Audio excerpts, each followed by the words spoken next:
Cunningham, president of the New York Stock Exchange. Thank you so much for joining us today for our Take the Lead series here at PagerDuty. You have had an incredible career, and I really admire the career that you've built. Tell us a little bit about how you came to be the president of the New York Stock Exchange.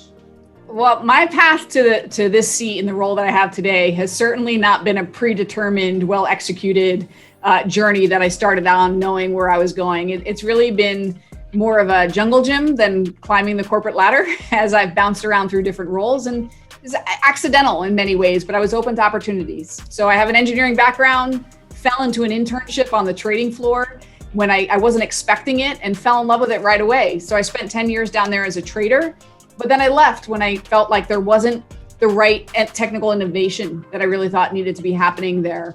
And I came back to the exchange just 10 days before it got announced it was being acquired, which while at the time didn't feel like a great thing, certainly was an opportunity. And with change, there is opportunity, and you get to identify, how can I turn this into something really good and powerful? And I got to reinvent a global icon. So that was exciting. And then I ended up being president.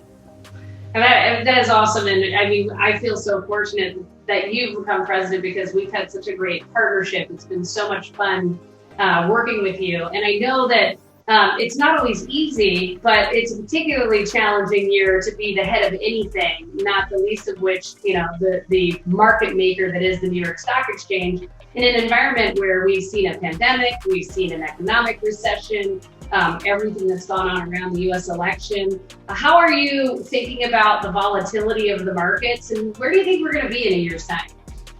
2020 threw a lot our way, and that's not unique for the New York Stock Exchange. Everybody went through their own experience this year, and it really disrupted every business that I've seen out there. Some negatively, some positively, but it really drove disruption. It also drove a lot of acceleration. And so while the markets have been accelerating and moving really rapidly, so has business. And I think that's what we're going to see going forward, how our business is reinventing themselves and pulling forward a lot of the things that they would have been doing 2, 5, 10 years out into 2021. So a lot of that was forced in 2020, and we're seeing a lot of that happen continuing going forward. The news that we've seen this week that has led to a dramatic market spike because of the vaccine and the optimism about a recovery. I think that's a lot of the things that we've seen develop, like the technology companies' strength, is going to continue going forward. People aren't going to undo the things that made them more efficient.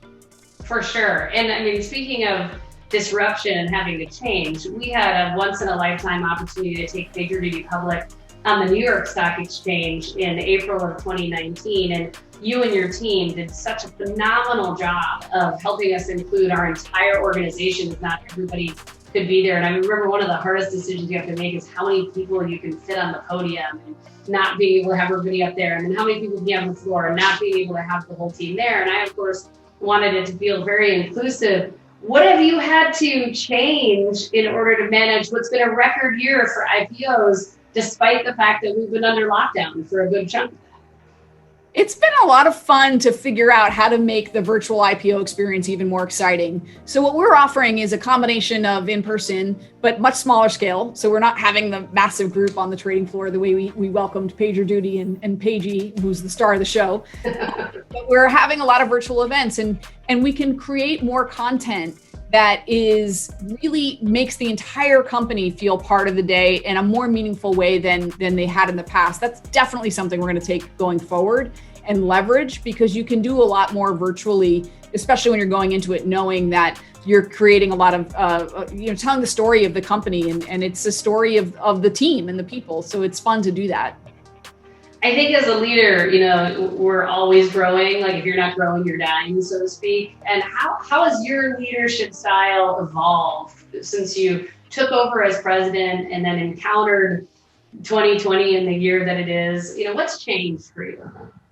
Yeah, I think you see how leaders really react in crisis. And when I say leaders, I don't mean the heads of a company, because I think it's really important that everybody can be a leader. And when we're challenged, you rise to meet that challenge. And that's what we've seen a lot of in 2020. I've seen leaders across the board.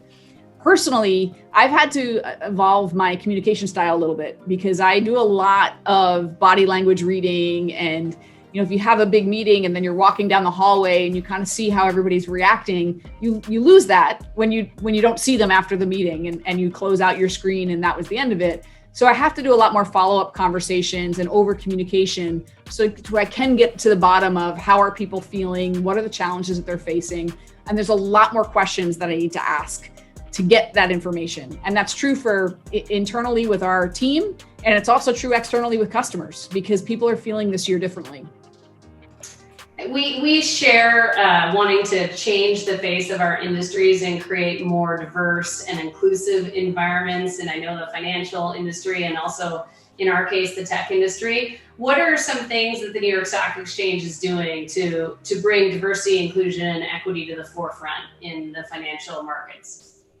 Well, along with PagerDuty, we took the board challenge because we think it's really important to use the power of our community to help increase diversity on boards.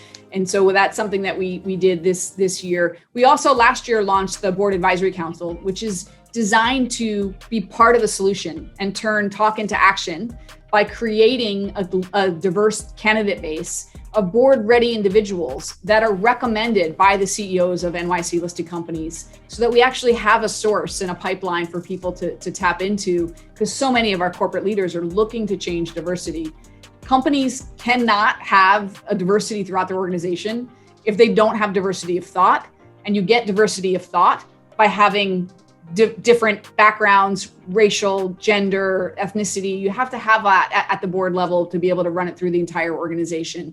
We've also been launching an entrepreneurship bootcamp focusing on communities that are underserved and not underrepresented in corporate America.